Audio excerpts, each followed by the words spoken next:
Okay, friends, now we're going to dig into how to do the definite integrals. Sorry, I was spacing out there for a second. And this involves something called the Fundamental Theorem of Calculus. And there's two parts of it. Part one is, again, I'm speaking heresy. It's esoteric and okay, whatever. But the part we really need, the part that we use, is this part two. And so what it is, first of all, I'm going to remind you, these are definite integrals. So do we put C plus C on any of these problems? The answer is a big fat no, we do not. Do not do that. So you're going to see some values here. They can be numbers, they can be functions, they can be whatever. Don't worry about it. But there's a thing here, and there'll be a thing up here. So at the bottom of this script S, the integral sign, and at the top. And so then what this means is after you take the integral of whatever the function is, you're going to insert, you're going to substitute whatever this value at the top is into the function, the answer you get. Then that, so you're going to get an answer from that when you substitute it in. Then from that, you're going to subtract the value that you get from the function when you put the value a in there. So there's a thing minus another thing. The part that is going to cause you grief is this minus sign, because oftentimes this capital F at B and capital F at A, oftentimes those are actually big things, and there's functions in there, and lots of order of operations things going on inside that, and this minus gets very often lost, and so you don't distribute things correctly, and then your answer is wrong. So I like to think, and I'll show you how I do it, is evaluate this, get an answer, get it wherever you want it, and then keep that minus sign separate and evaluate this. And then if it's a single answer, great, and you can just subtract one from the other. If it's not, then just make sure you distribute that negative over whatever your F at A is. Okay? And in this case, the book does this when you integrate a function, they use the capital F to indicate that that's the integrated lowercase f function. So let's do an example here. So we have the integral, and here's how we say it. I have the integral from 1 to 3 of x squared dx. That's the words. So from this lower bound to this upper bound is how we say that. So step one is we're going to integrate this. That's the first thing you do. And so the integral of x squared, as you know, is x cubed over 3. So that's our answer. Then from here, we write it like this.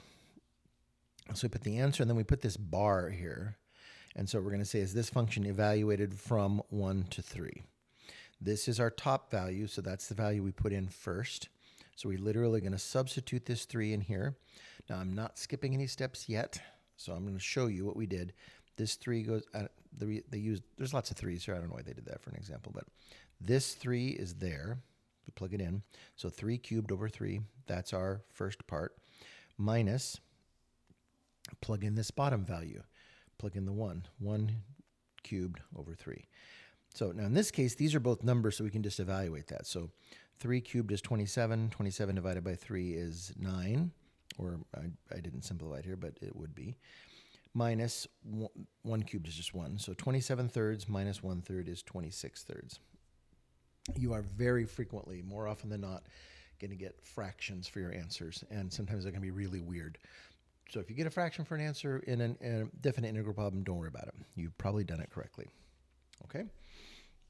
And so here's another one, switching variables. So we have the integral from -2 to 2 of t squared minus 4. So we integrate this. So t squared is t cubed over 3, and minus 4, the integral of 4 is 4t. So here's our integral. We're going to evaluate that from -2 to 2. So we start with the top value. I'm going to plug in 2. So I'm putting this in brackets here to show you that first chunk. So 2 cubed minus 2 cubed over 3 minus 4 times 2. That's that chunk. There's that minus, right? This minus is right here. This chunk. -2 cubed over 3 minus 4 times negative. Look at all these negatives. Do you see what I'm talking about? That all these negatives, you lose track of 1 or 2, and then everything's a mess. So then we simplify. So 2 cubed is 8. So this is 8 thirds minus 8. Negative 2 cubed is negative 8, so negative 8/3, and this is minus 4 times negative 2, which would be plus 8. So now if you want, instead of evaluating this, you can just distribute this now, and then you can get rid of all of the parentheses or brackets, right? So I'm going to go ahead and distribute this now just to show you that technique. Distribute that negative, so that turns into positive, that turns into a negative. So then I have 8/3 minus 8 plus 8/3 minus 8. Well, the two 8s combine into 16, and these 8/3 combine to 16/3. Getting a common denominator is 48, so I have 16/3 minus 48/3 is negative 32/3. Now, these answers don't mean anything to you yet, which is, well, yeah. Like I said, the book does things a little out of order, but that is a net area under this curve here. Another example here, we have the integral from 1 to 9 of x minus 1 over square root of x. Ugh, we don't like that. So let's split that up. So I have x divided by square root of x over 1 minus x. Well, 1 minus x is just x to the negative 1/2, so that's okay. And x divided by square root of x is x to the 1/2. So this is not too bad, actually. Just a little algebra there. So integrating this, I get x to the 3/2 over 3/2.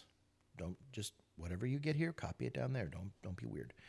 Minus x to the negative 1/2. The integral of that is x to the 1/2 over 1/2. Okay.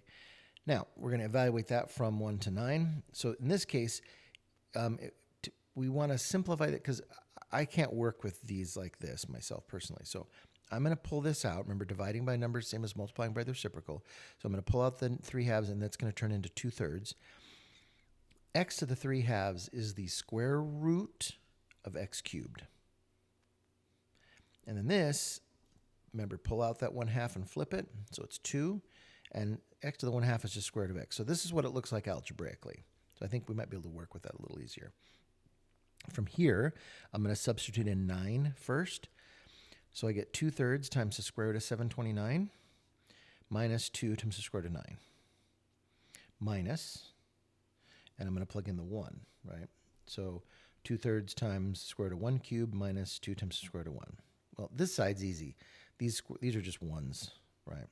So over here I have 2/3 times 1 minus 2 times 1. That's that side. Square root of 729 is 27. So I have 2/3 times 27, which is 18. That simplifies to 18 minus 6 minus 2/3 minus 2. Well, 2/3 minus 2 is negative 4/3. 18 minus 6 is 12. Distribute the negative, and so I have 12 plus 4/3. Common denominator is 3, so 36/3 plus 4/3 is 40/3. So lots of fractions and those negative signs. So that's going to be something, if you're not comfortable with these kind of fraction operations, you will be, because you have to do this on almost every single integration problem. Next, the book jumps right into average value. Again, the book is really excited about this stuff. Average value, they explain it in a way, which, whatever, there's different ways of doing everything, right? I like to teach you the concept of this first. Average value is simply this. When we're finding the area under a curve, the area is very irregular. So the average value is over the bounds that we're looking at, the x value. What's the average value of the function? Meaning, if the function, if that area turned into a liquid and you could put it into like an aquarium, what would the height of the aquarium be? So what is the average value of the function over the integral we're looking at? So how we find that base, the base of our shape, I call it the base, but the bottom, the bounds, it's just b minus a. It's just this distance. How wide is the shape we're looking for? And that width comes from here. And the height, of course, comes from the value of the function at each place, right? So to find the average value, you just take the value of the integral and divide it by that distance. That's all it is. It's very straightforward. The book makes a big deal about it. I don't know why. So here, let's do an example. So I have this function, 8 minus 2x, and I have this distance. So from 0 to 4, there's our bounds, there's our base. So we want to know what's the average value of the function over this distance. So then we say I have 0 to 4, those are my bounds, of of this. And so we're going to integrate this. So integral of 8 is 8x. Integral of 2x is just x squared, right? Because it's x squared over 2, right? You know that. And then we evaluate that from 0 to 4. And so we get 8 times 4 minus 16 minus 0 times 0. We love 0 as one of these because it's usually pretty simple. So 32 minus 16. So the total area is 16. That's the area under this curve. Average area is divided by this length here. So that from 0 to 4, that's a distance of 4. So I'm going to divide that by 4. 16 divided by 4 is 4. Again, too many 4s. They're not clear. This 4 comes from here. This is this distance, right? Okay.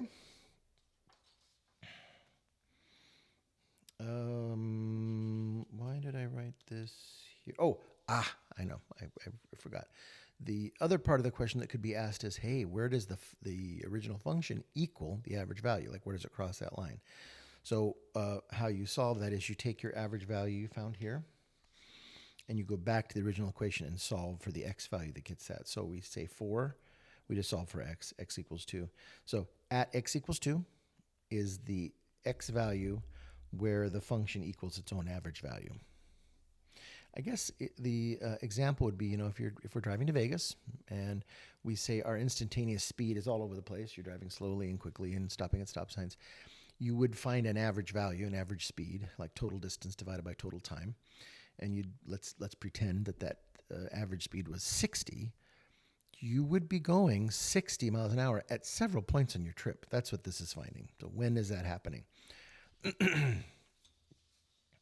Let's do one more here. So we've got, they want to find the average value. When is c equal to the average value? So it's what we just were doing over this distance. So from 0 to 3 of this function, x squared.